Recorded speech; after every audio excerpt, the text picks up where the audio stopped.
Parsons, having been found guilty by a jury of your peers. I didn't see any jury. Well, they was around. Anyway, what difference does it make? You gunned down Windy Jones, and he was one of our most beloved and respected citizens. I heard he was the town drunk. Well, now that he's dead, he's one of our most beloved and respected citizens. I don't care who he was. I didn't kill him. You've got the right to hear a few words from a preacher. Unfortunately, our preacher's out of town, but luckily, we got Farley Millard here, and he's a feed and grain salesman, and he owns a Bible. No, thanks. Now, what does that mean? I don't want any feed and grain salesman praying over me. I don't want anyone praying over me. I don't believe in that stuff. You ready, Max? Oh. You got one more inalienable right to speak a few last words, and I mean a few. We don't want one of them things where the cam takes off with a Declaration of Independence. Well, go on.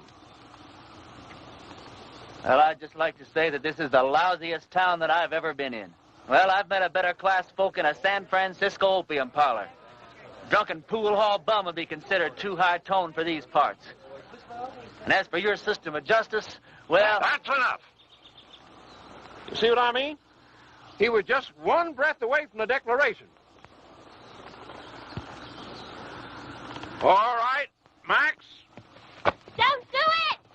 Don't do it! Don't do it! Don't do it! Ed Loach just confessed. He killed Wendy in a drunken barroom brawl about a pregnant Indian squaw. Ed claims Wendy was the father and that he was acting as the avenging angel. Wendy was going to be the father or something? That's what Ed says. All right. Untie him. Give him his gun.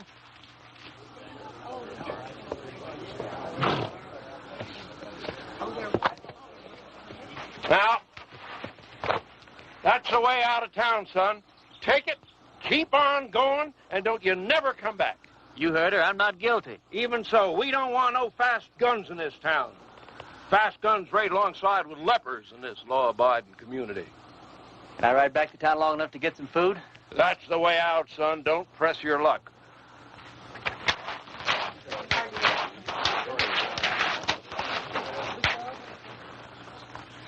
Thanks. Bye. I'm going with you. You don't have to. I'll be back. When? Whatever you do, don't leave town. Wait. Never give up hope. See ya. Ah!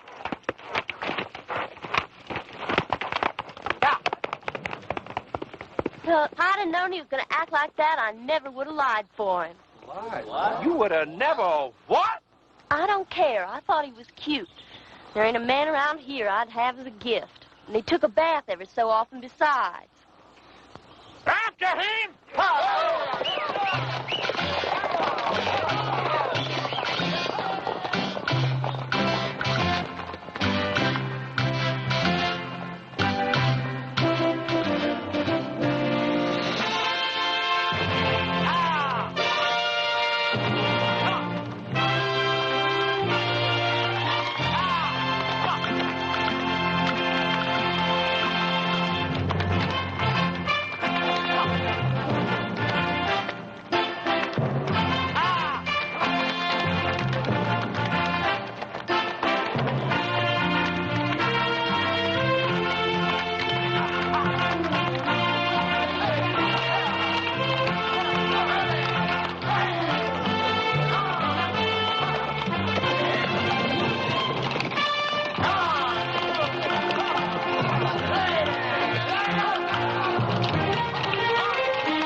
Easy, boy.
Reverend Frank Fleming.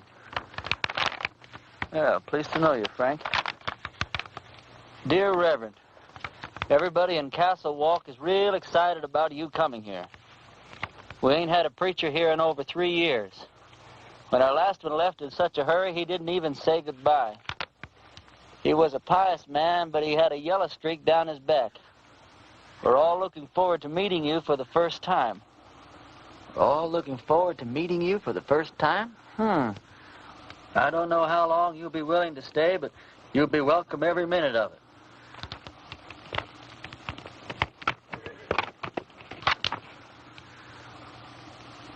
Here's the preacher's horse.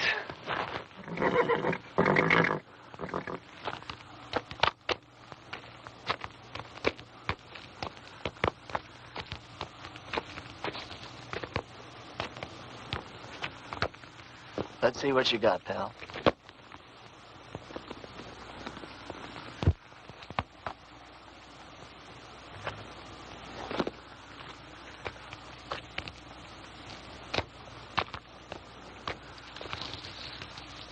Frank, if ever I catch the guy who did you in, I'll take care of him for you. In the meantime, I'm going to need your clothes and your horse. I got a posse after me for something I didn't do.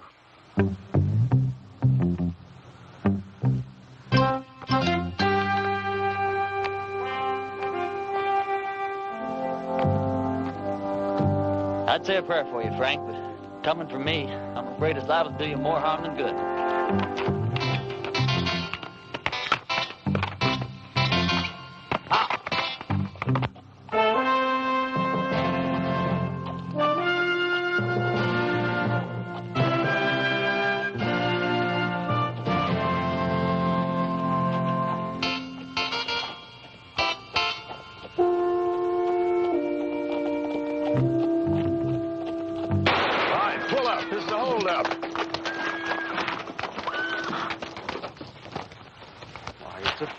Percy? Sorry about that there, Parson, but we're a little too far off to catch that there caller. Is there anything we can do for you, Reverend? Either you boys ever heard of a town called Castle Walk? Why, yeah, it's in Arizona. Sure ain't much of a town, though. How far is it from here? Oh, about 150 miles. It's over yonder in that direction. How's your church attendance been lately, boys? You boys see that branch over there? Yes, sir.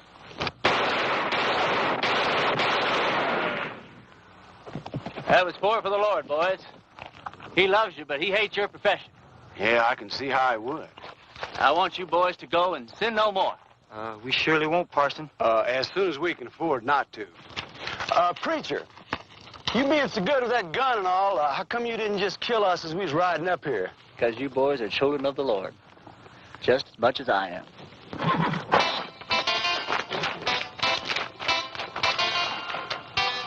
Children of the Lord, huh?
Sorry, Sadie. Didn't have the time to dig it no deeper. Well, I guess we better just put him in the ground and get it over with. All right. Without even a few words? Mr. Ross didn't say nothing about no words. Said we could have a burying. Mr. Ross didn't say nothing about no words. But Sam was a Christian man. You can't just bury him like a wild dog. Can't we stand up to Mr. Ross just this once? You're leaving here after the burying. We got to stay here and live with him. All right, let's get going.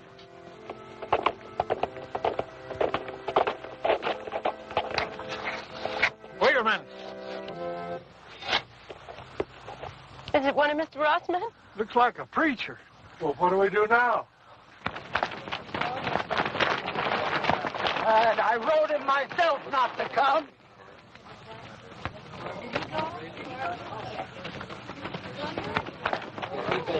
Thank God you're here, Reverend. I've got many receptions in my life, ma'am. Yours is almost unique. We were going to have to bury my husband without any proper words being said. But now that you're here... You, the Reverend Frank Fleming? That's right. I wrote your letter telling you not to come. No, you wrote me a letter welcoming me to Castle Walk. I wrote you that letter. Yeah, but things changed. First, Mr. Ross said it was all right for us to have a preacher, and then Mr. Ross changed his mind. Gentlemen, what the hell is going on here? Reverend! The hell is the word that came straight from the Bible, folks. Now, all I know is we've got a heartbroken little widow here. You did say you were the widow? And these are my children.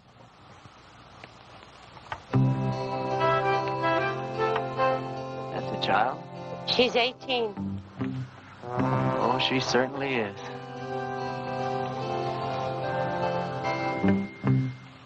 Well, first order of business as I see it is to get this poor man put decently into the ground.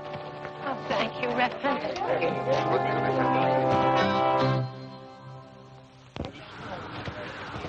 Oh, I don't know what Mr. Ross is going to say about this. I haven't been here 5 minutes, and I'm already sick to death of Mr. Ross. Come on, let's bow our heads.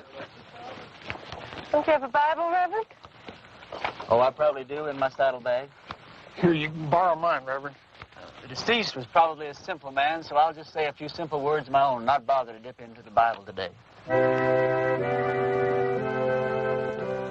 As you all know, it's ashes to ashes and dust to dust, which may not sound like the best deal in the world, but it's the only deal you're ever going to get, so you might as well learn to live with it.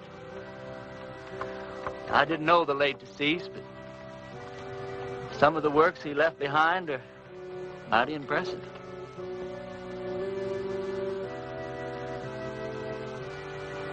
Well, what did he die of? He was shot in the back. May the full wrath of the Lord fall on people who shoot other people in the back. It's a rotten, sinful way to make a living. Amen. Amen. I can't thank you enough, Reverend. I'd like to say more, but Mr. Ross only gave us half an hour to get out of town after the funeral. You're leaving town? You taking her with you? Mr. Ross said we all had to go. Who is this Mr. Ross? He's a mean, miserable, murdering thief, and he runs everybody in this part of the country. There ain't a soul of us that had a single, solitary, happy day since he rode in here and took over. He's gonna hear every word that you said. Yeah, and he'll probably kill me. But at least I got to say something that should have been said before I die. Why is he running this woman out of town? My husband, Sam, was the only man in these parts to stand up to Mr. Ross. So he had Sam killed. He let us take one wagon load of our things. We'd better get started. Ma'am, the only place you're going is back to your ranch. I'm sure with the help of all these fine citizens that we can make Mr. Ross see the error of his ways.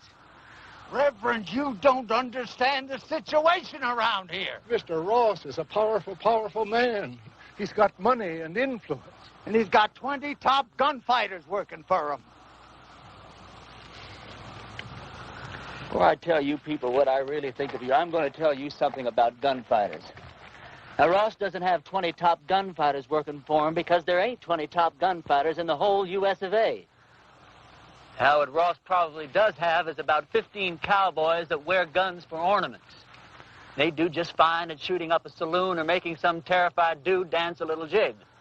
Ross has probably got about 3 men who are pretty good at getting their guns out of their holsters, but no good at hitting anything once they do. Which leaves about 2 or 3 men that might honestly be called gunfighters. Not top gunfighters. More like second or third raters. So you see, you folks have been letting yourselves be rousted around by a bunch of 2-bit yahoos. How come you know so much about gunfighters, Reverend? The Lord's work takes one to many places in many climes. Matthew 31. There ain't no Matthew 31. Well, there ought to be. Widow, I want you and your family to get in the wagon. I'm going to drive you home. You're going to sit next to me. Oh, I don't know, Reverend. Man, you don't look like the kind of woman that would back away from a little fight. Where's your faith? My faith is in good shape, Reverend. And if you're willing to take the risk, so are we. Get in the wagon, kids. Us and the Reverend are going home.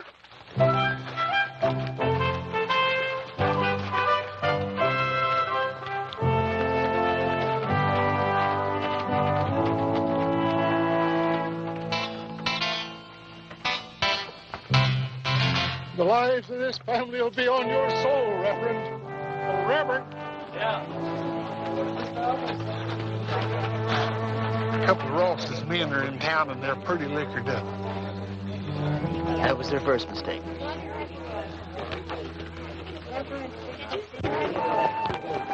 You ride my horse, son. Okay.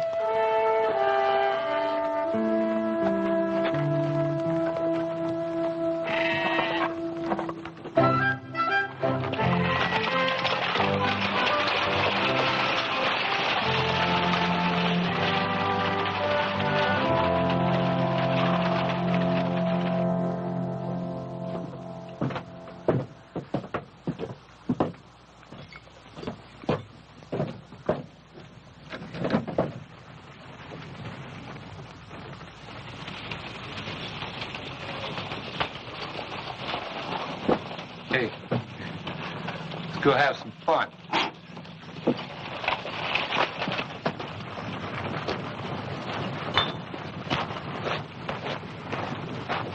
Remember the children, Reverend. Those are just 2 of the cowboys, ma'am. Who? Where do you people think you're going? Where's the place that Ross would least like us to go? I'd say her ranch. Well, that's exactly where we're going. Well, Mr. Ross hears about this. Mr. Ross is a skunk of doubtful parentage. Mr. Ross is so low he could walk under a rattlesnake's belly wearing a high hat. And that's what I think of Mr. Ross without ever having met the man. Now, that was indecisive, cowboy. Could have very easily cost you your unimportant life.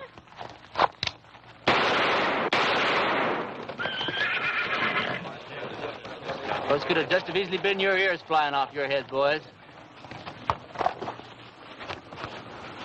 Well, that's a terrible way for a preacher to act.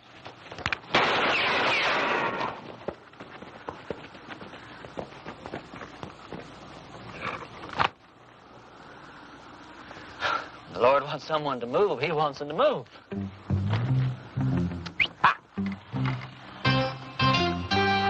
Reverend, my husband Sam would have followed you to hell and back. Don't talk about hell to a sinner, ma'am. You're a sinner? Yeah, we're all sinners. We're about to be.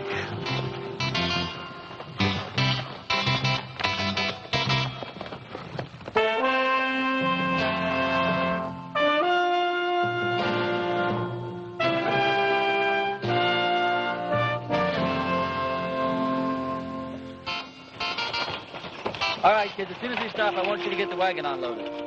I want to get this family settled in before dark. You don't mind if I order your kids around a little, do you, ma'am? Reverend, you can do anything you want to. Reverend? Reverend? Oh, yes, ma'am. Reverend, this hole in the back of your coat, it looks like a bullet hole. Well, that'd be my guess, ma'am.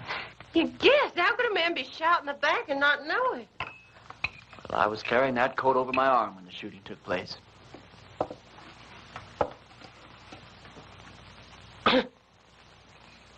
Well, tobacco's one of the Lord's works, too, ma'am. I'll get my things and fix your coat. Do you think Mr. Ross and his men are going to come down and get us tonight? No, not tonight, honey. I'd imagine that Sunday in church would be where he makes his first play. Aren't you scared at all? Well, I'm scared, all right, Sally. But not the kind of scare that'd make me knuckle under to the likes of that Ross.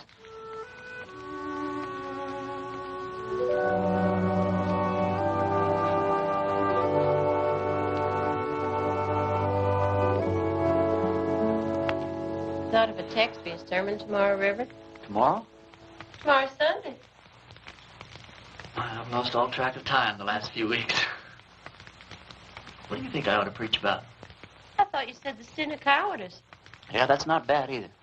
Thought you probably had some favorite passage from the Bible to illustrate your point.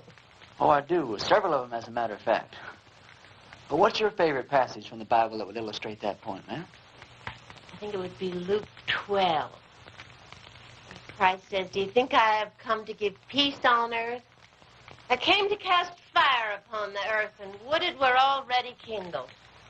It says that in the Bible? Well, I told you, Luke 12. Oh, Luke 12. Yeah, that Luke, he really knew how to turn a phrase, didn't he?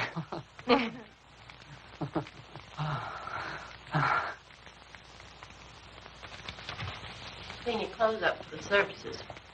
I'd appreciate that. You don't happen to have a Bible around, do you? I, seem to, misplaced my glasses. Could you turn to that spot in Luke that your mother was talking about? It's right here. You don't wear glasses. You know something, you're right. I don't know what got into me.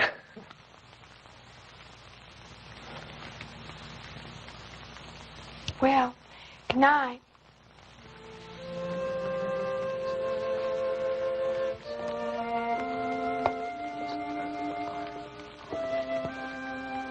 Good night.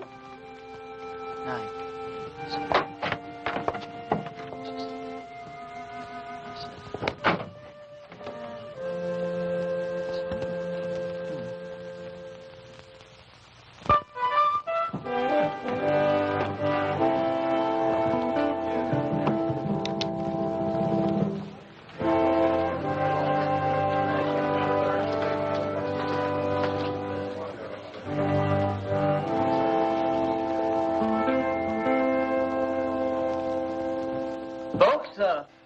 I'm going to read you from Matthew chapter 10 and verse 34, although Luke says pretty much the same thing in his 12.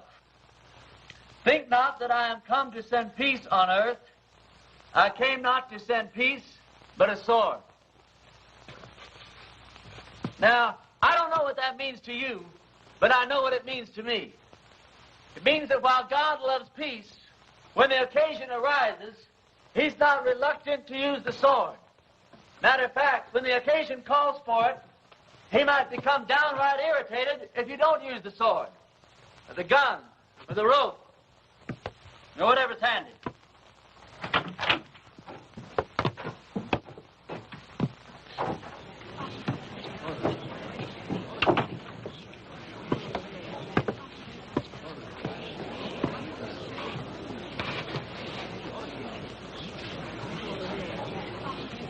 Now, you folks have had a cross to bear here lately, and his name is Ross.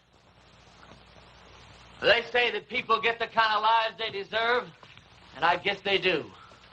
But when men won't fight for their wives, women, and children, and when their women won't make them fight for what's right, then these people don't deserve any kind of lives at all. That's exactly what you've got.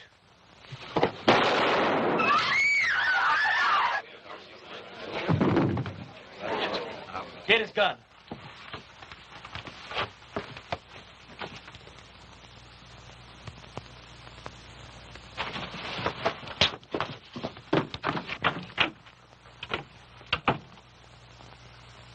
Never done it?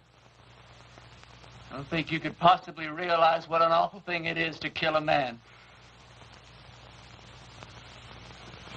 I don't know who God must be mad at the most. That man for wasting his life at the order of some tin-horn dictator. Me for having to do this thing in his own house. You people for having quit before the fight even got started. I haven't got the heart for any more church today, that's all.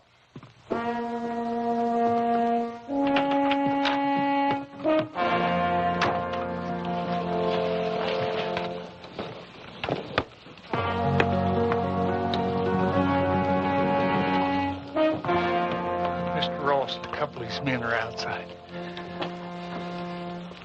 Take care of yourself, son. Every second.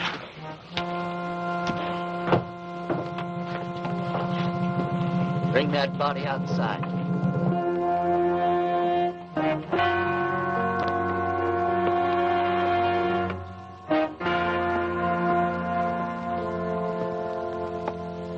You've had a couple of fun days here, preacher. Well, I tell you, Ross, The name is Mr. Ross. The name was Mr. Ross. Now, you hear me good, Ross. Either those two men go for their guns, I'm going to go for you first. I think I can take him, Mr. Ross. Don't think. Here's your chance, boys. Either you holding any grudges against him, draw on me, and I'll kill him for you. If we go together, we can get him. Before or after he killed me. You don't look all that fast to me. Shut up.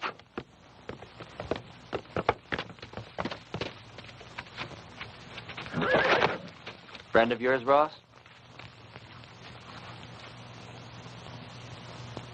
All right, preacher. You pulled yourself off a nice little grandstand play for the folks.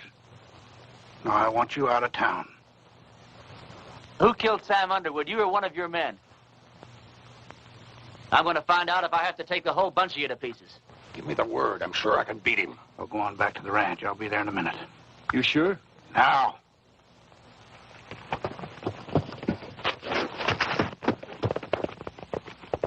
That's the way I like it. Man to man. Do I make the first play or do you?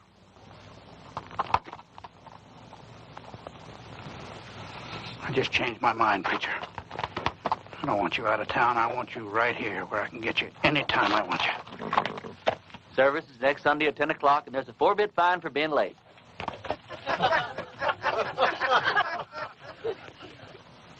You wouldn't shoot me in the back, would you, preacher? Like that.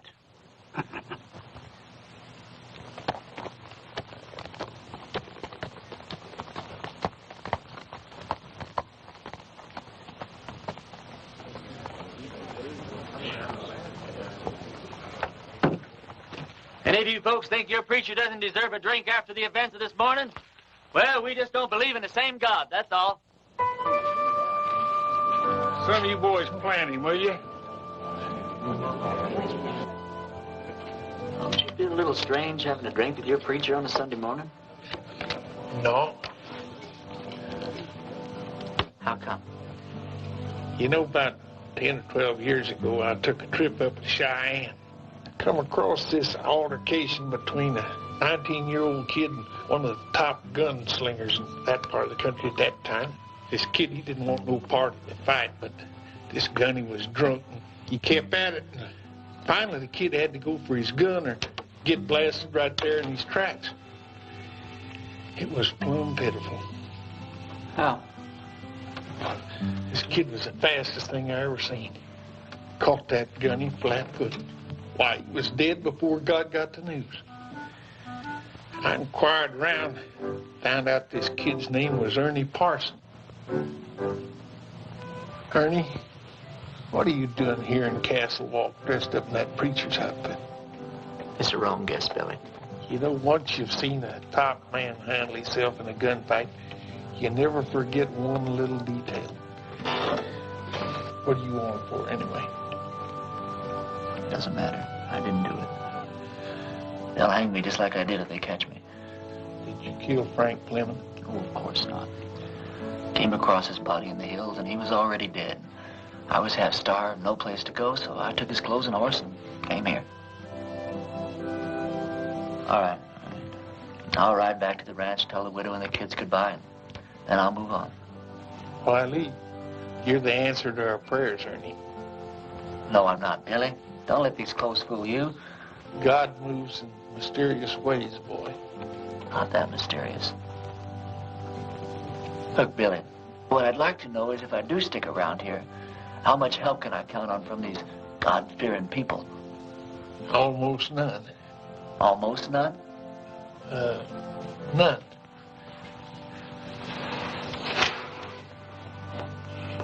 It's just God moving in his mysterious way to get me killed. God will smite the sinners of Castle Walk just as surely as he smote the Philistines. Smote. For the time is at hand when you will hear of wars and rumors of wars. Be not afraid, for this must first take place. Nations will rise against nations, kingdoms against kingdoms. Not a head on your hair, or a hair on your head will perish. And I quote Luke chapter 21, verse. Luke chapter 21 and verse 23. For there shall be great distress in the land, wrath upon his people.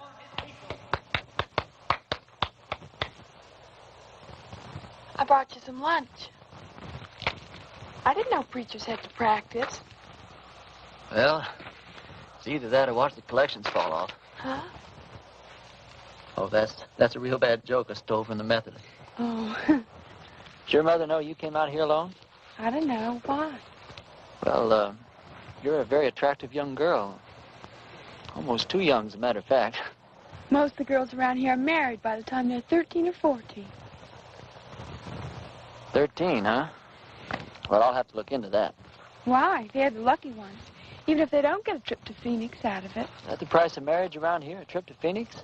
No, but it sure doesn't hurt. Look, do I have to keep on calling you Reverend? Oh, no. Call me Ernie. Ernie? My full name's Frank Ernest Fleming. All my good friends, they call me Ernie. Is there anything in your faith against marriage? No, not in my faith.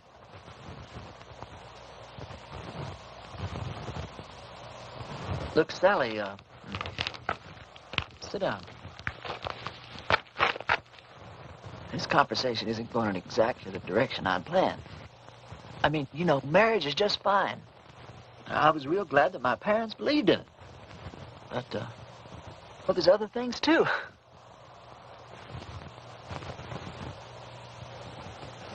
You don't know what I'm talking about, do you? I know what you're talking about. Let's see. What's the matter? Oh, it's these clothes and this collar. It's just, I'm not going to get anywhere dressed like this. I don't see that it makes much difference. You would if you were dressed like a nun. It's just the wrong outfit for what I had in mind.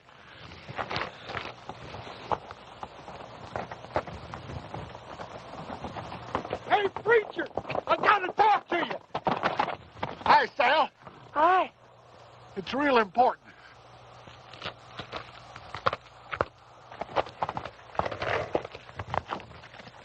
You know a gunfighter named Jake McCoy? Yeah, I know of him. He's in town. My blessings on him. And he's working for Ross. Is he really good? Yeah, he's the best. You can take him, can't you? You sure he's working for Ross? Yeah, and he's looking for you. Although he don't know who you really are. That doesn't matter. Or does it? Where's he at now? Well, he's at the men's saloon when I left town.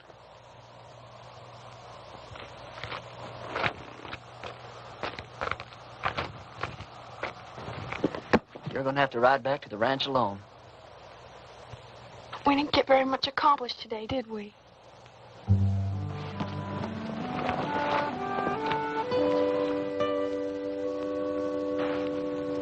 Can't you just feel the ice breaking all around us?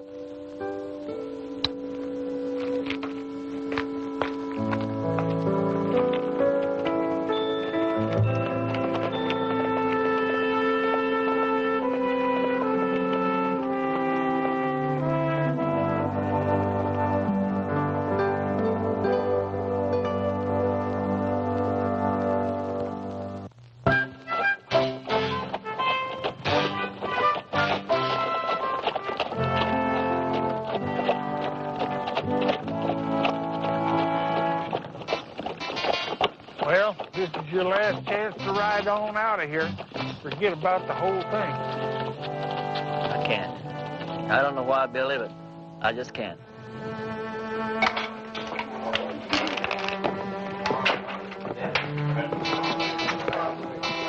It's him over yonder by the table.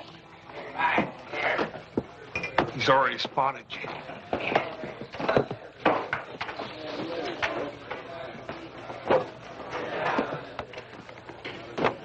Hello, Jake.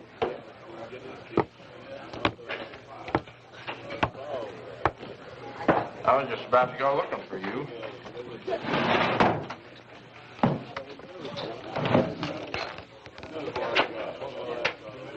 You ever run into Ernie Parsons anymore?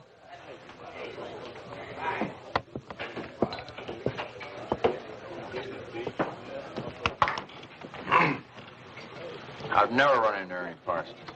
Any time, any place at all, ever.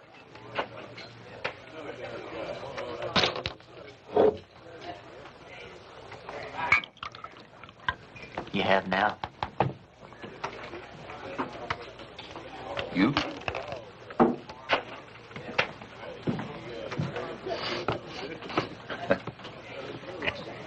You going to the church? Into hiding for the winter. Oh. I always heard you were kind of smart. I never heard that about you.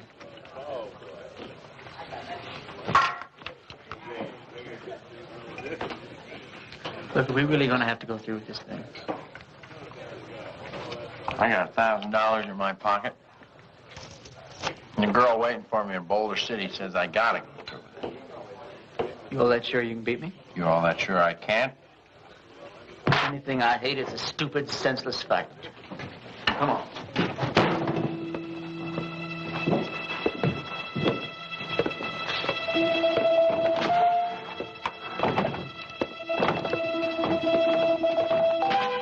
Well, how do you want to do this? Billy, when we get in position, flip a coin.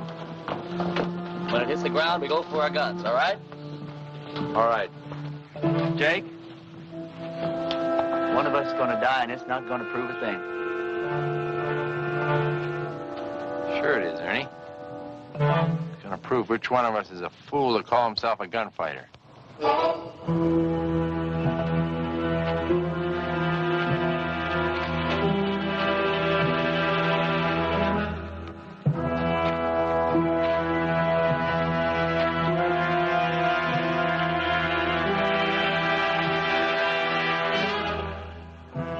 Boys ready?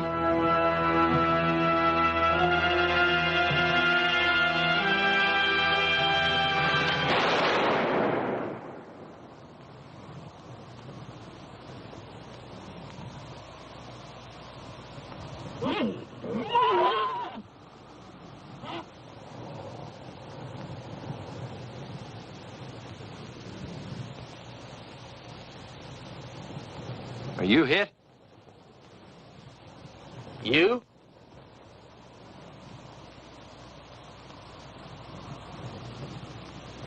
Did you ever miss from this distance before? Never. Me neither. Want to try again? No. No, I think somebody's trying to tell us something. You put your gun away.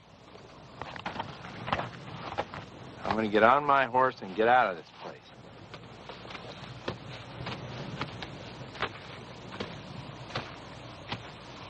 I beat you. You know that, don't you? Oh, no, you didn't. And you know dang well you did, Jake. You going to give Ross his $1,000 back? No, I'm late for my date.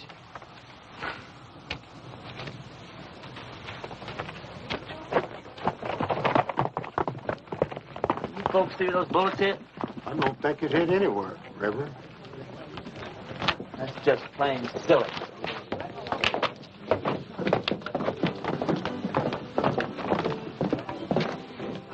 Hold on.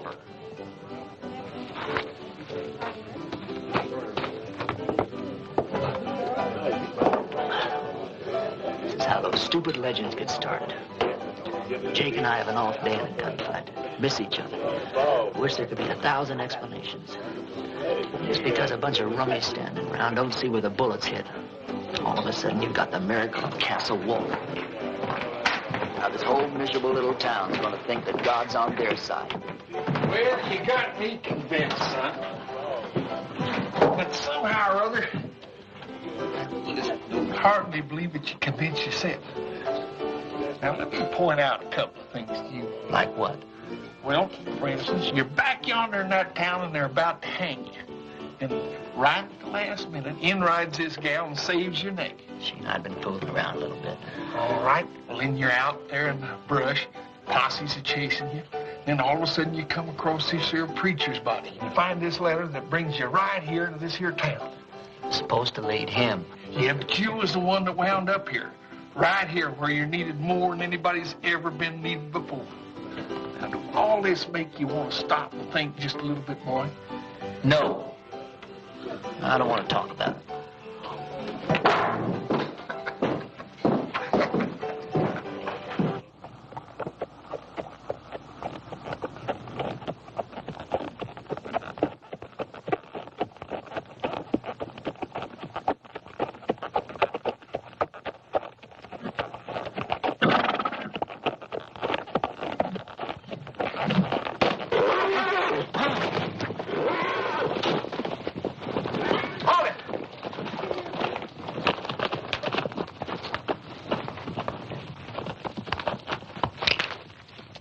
You should have listened to me when I told you to get out of town.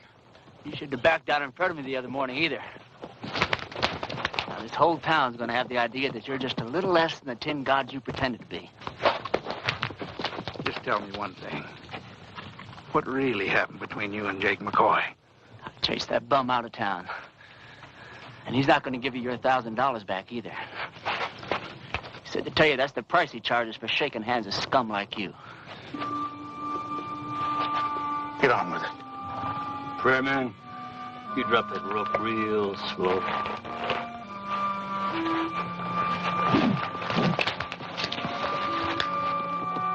Drop it.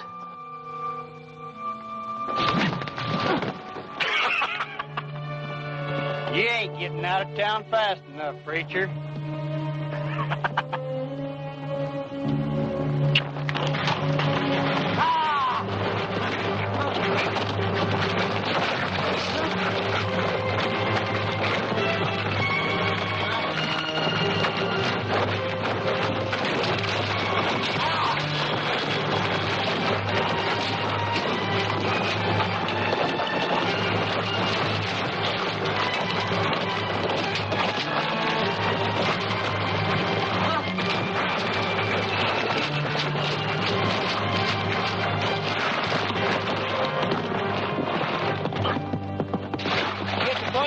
preacher?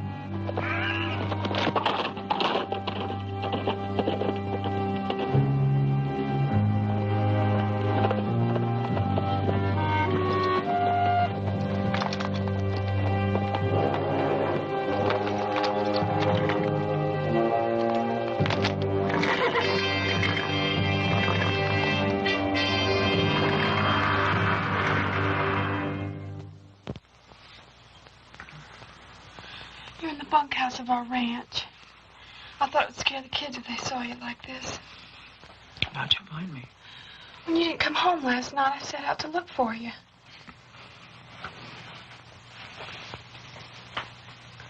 You stripped me down? I'm a ranch girl with brothers. Don't make a big thing out of it. You're something brand new in my life, Sally. Are you strong enough to get up and get dressed and get out of here? Doesn't matter whether I am or not, I've got to do it. You turn your back, Sal. I'm not as advanced in my thinking as you are. Will I ever see you again? Sure, why not? I'm not going far. Well, you have to. When they don't get your body, Mr. Ross will never stop until they find you. Yeah, this is the first place he'll look. I want you and the kids to go out and dig a grave. Put some kind of a marker on it with my name. Tell Ross you found my body and buried it in the hills. Can I turn around now? Sure. Sally, I don't want anyone to know that I'm alive. I want it to come as a horrible shock to Ross.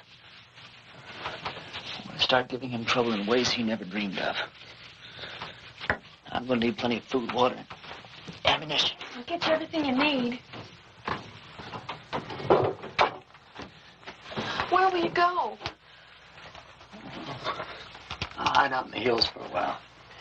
Well, Ernie, in this part of the country, if a girl undresses a man, it's customary for the man to make an honest woman out of her.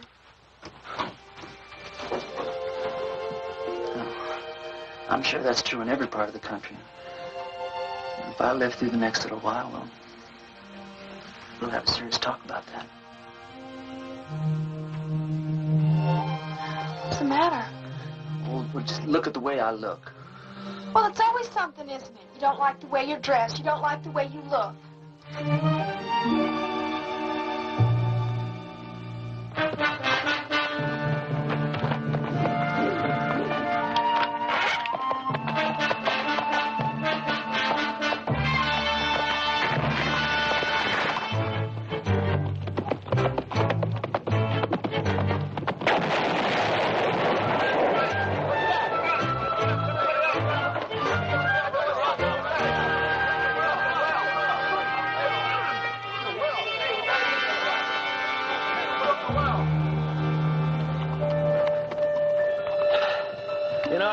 There's a bunch of outlaws operating up in these hills.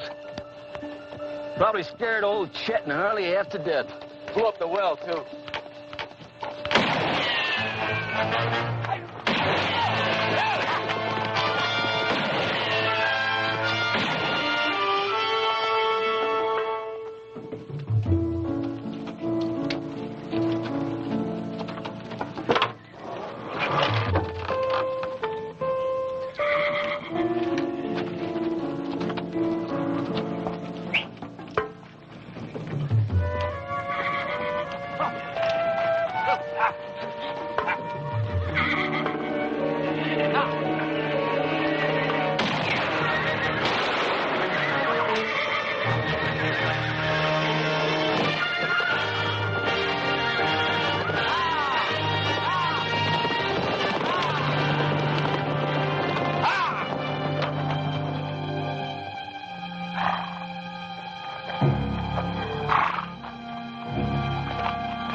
There must have been 15 or 16 of them. Maybe there weren't nobody there at all. What do you mean? Dragging a preacher through the cactus. Them people don't have to stay dead unless they want to.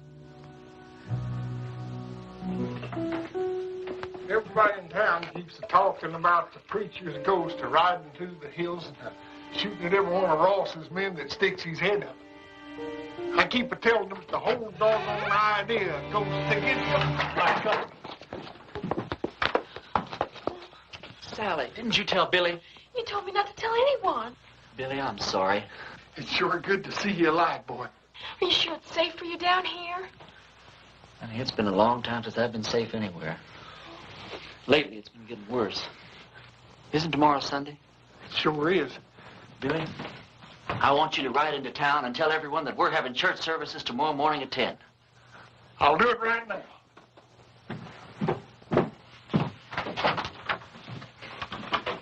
Sally told you our plans, ma'am? Yes. You have any objections? No.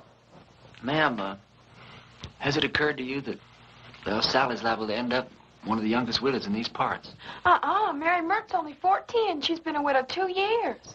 Besides Mary Mert. No, Grace Dorothy only been married a week and a half when her husband fell down a mine shaft. You know how old she is. Sally, could we take a walk outside? Will you excuse us, ma'am?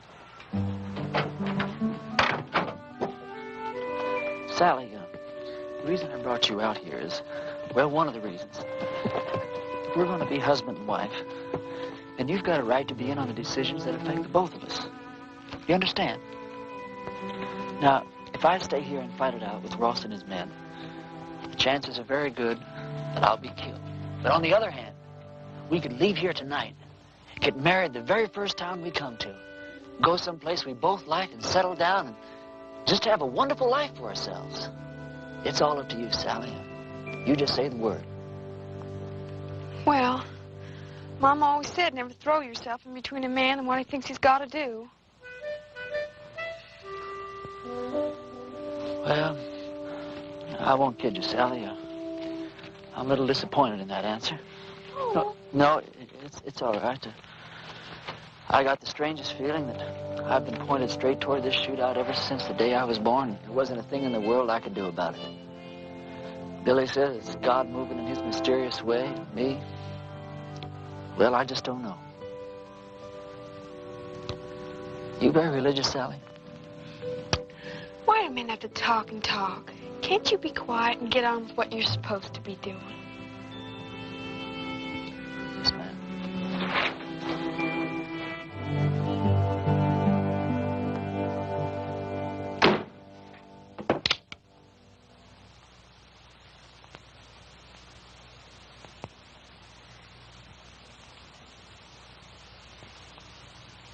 Folks, I'm here today as your preacher and as God's representative.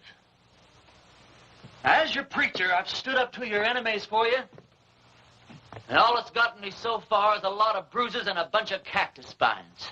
Now, I understand that a lot of you thought I was dead, and that my ghost was raging through the hills, wreaking my vengeance on Ross and his men. But I want to ask you something. What were your feelings? Were you scared that you might have an angry ghost raging in your hills? Or were you ashamed because not a single one of you came out to see if I was alive or if I might not need some help? Well, I'm warning you people.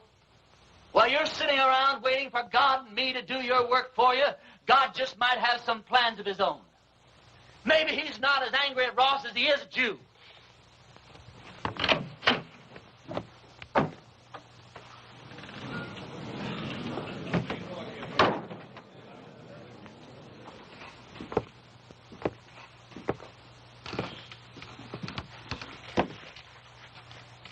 I'm not armed. Billy, go outside. Take a look around. I came alone. Go on, Billy. I just thought it was time that all this foolishness came to an end. We got a new country to build here. We ought to be getting on with it, instead of indulging in all this senseless killing. I won't deny that you've hurt me since you've been here. Several of my men have been killed or wounded. Several more have run off because you scared them half to death. I didn't know I was doing that well. What do you want, Ross? A truce. A chance to get on with our lives. Ross, if you were sitting on a stack of Bibles 10 feet high, I'd bet money that you were lying and I'd win. Well, now, just a minute, Reverend. If Mr. Ross is sincere, and I believe he is, this may be just the moment we've been waiting for. Luther, how could you believe that? I don't believe him for a minute. Now, Sadie. You are going to believe this man after all he's done to you? Jehoshaphat, Reverend. Anybody can make a mistake. If Mr. Ross is man enough to come here, Please. I didn't mean to create any dissension amongst the preacher's flock. Now, you've all heard what I have to say. Think it over.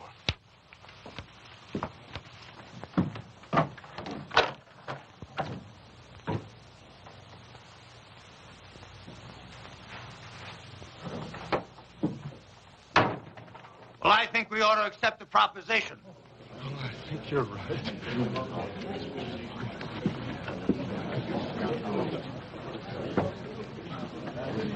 I have an announcement to make. Miss Sally Underwood and I are going to be married tomorrow morning at 11. You're all invited. I don't know. Second the ceremony is over, my wife and I will be leaving this God-forsaken town for good. The ceremony won't take place here in the church. It'll be at the Mint Saloon. You can say what you want about those people at the Mint, but they know why they're there and they do something about it.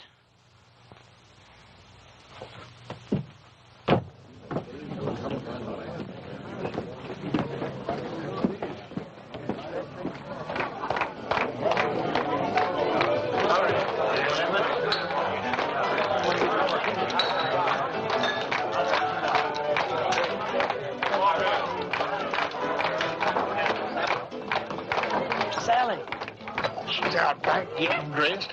Her mama's with her. Can't take all day with this thing. What's your rush, boy? One of my feelings, and I'm never wrong, that I should get out of this place. When did you say that? Huh? Oh, nothing. Hey, yonder she comes now. Oh, you're beautiful. Come on, everybody.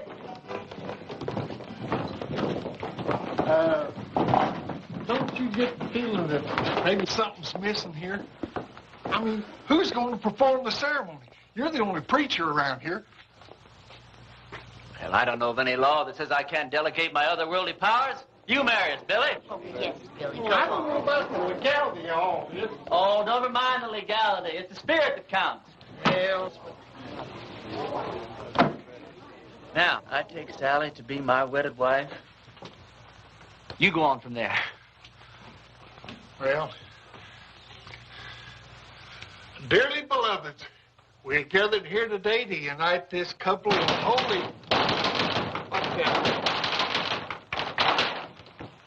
Reverend, you were right. Ross and his men have bypassed the town, and they're circling around, and they're coming in that way. Please let us down again. Hold it down, hold it down. How many men? I counted 14, including Ross. How long before they get here? Not more than 5 minutes. Well, 5 minutes is plenty of time. Go on with what you were saying, Billy. I'll have to get ready for Ross, otherwise I won't stand a chance. We'll have to finish this thing later. All right, folks, this is it. Now you see how much his word means. Ross and his men are coming into town for just one reason, to get me. Because he knows if he kills me, there won't be enough fight left in the rest of you to hold off a bunch of sick old ladies. This thing works two ways. Now, if I can get Ross first, then his men won't have any reason to go on with the fight. So all I'll need is some of you to keep his men pinned down while I take care of Ross.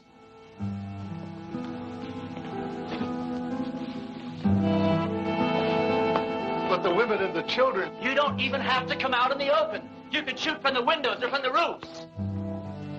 You don't even have to hit anything. Just shoot fast and make a lot of noise, but keep his men pinned down.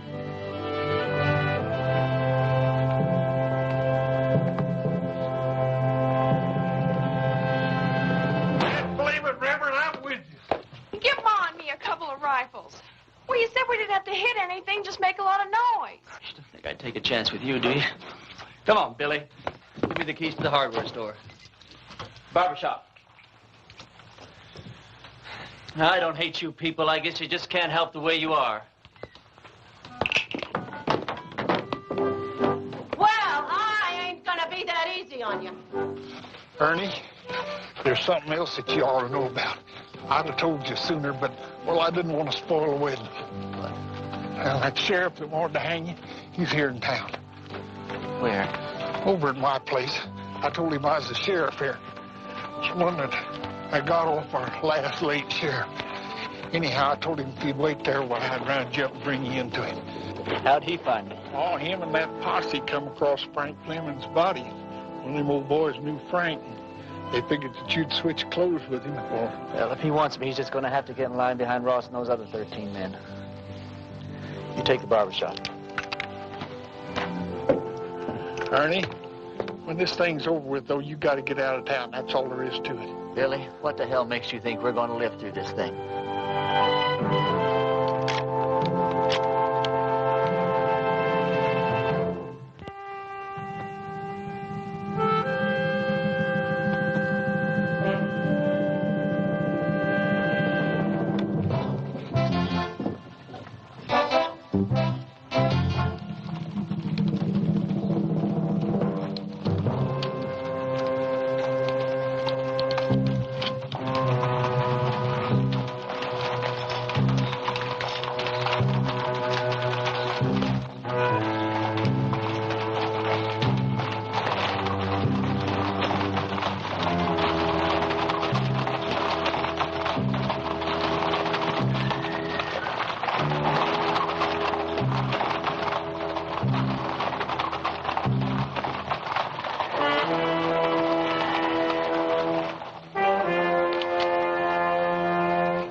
Preacher.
You all right?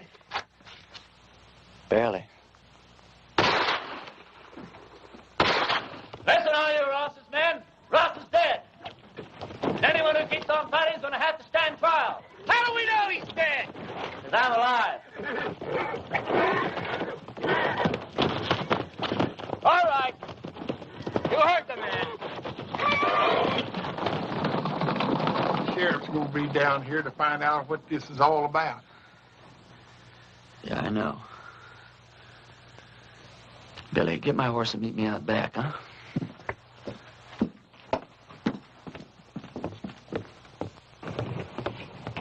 Go over to the men's saloon and tell Sally to meet me back at the ranch.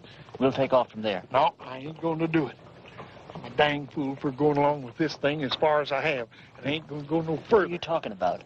I ain't going to let you run away with that kid. Her not knowing who you are or what you are or what kind of a life she's letting herself in for. You think if I told her everything, she still wouldn't ride away with me? Well, of course she would, Ernie.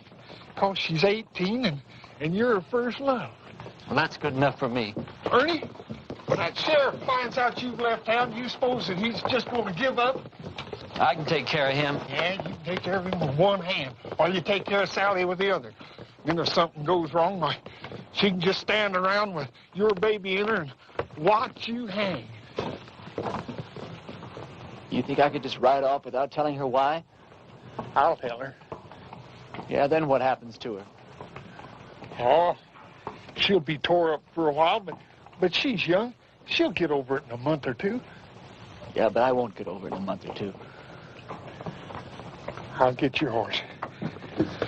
I'll get it myself.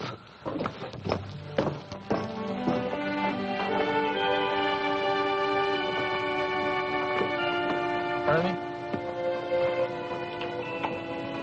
this town owes you a whole lot, but it don't owe you Sally.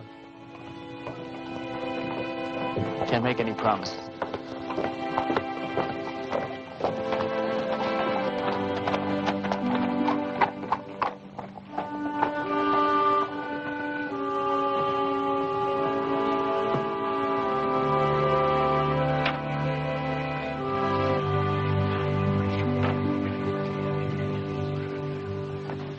He's all right. He's not hurt, and he'll be here any minute.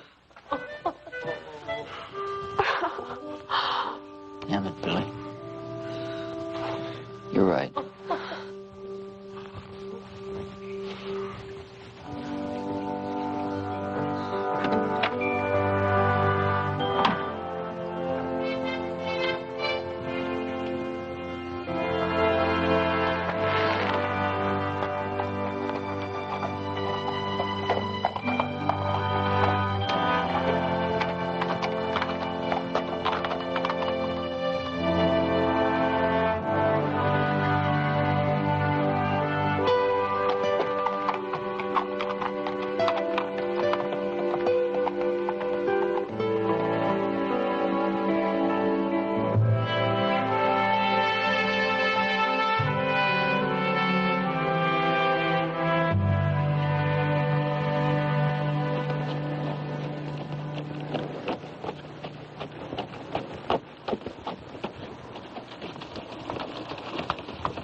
Blessings on you, Well, Reverend. thank you. Ernie, do I know you? No, I don't think so. How come you know me? Because I know every preacher in this part of the country, and you're not one of them. And I've been hearing about a gunfighter named Ernie Parsons and some interesting goings-on in a town called Castle Walk. Now, don't believe everything you hear, Reverend. Oh, I don't. That's why I'm on my way to Castle Walk right now, to investigate these wonderful stories. Maybe you should get them a real preacher now. They seem very happy with the one they had. They had a gunfighter, not a preacher. God moves in mysterious ways. You boys sure do hammer away at that phrase, don't you? You really going to Castle Walk? I sure am. When you get there, would you give these to a girl named Sally Underwood? Tell her they're just from an unknown admirer that thinks certain girls should have a trip to Phoenix, even if they don't get married. All right. Ernie, did you ever think that the things that happened to you in Castle Walk might be your call to the kind of work you've been destined to do? Reverend, I didn't solve the problems of Castle Walk by praying them away. I did it the way I always do, with a gun. Did you ever hear of a call coming that way? But you left it a better place than it was when you arrived. You're a nice guy, Reverend, but no thanks. I'll be seeing you, Ernie.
For more updates, like, comment, subscribe to our channel.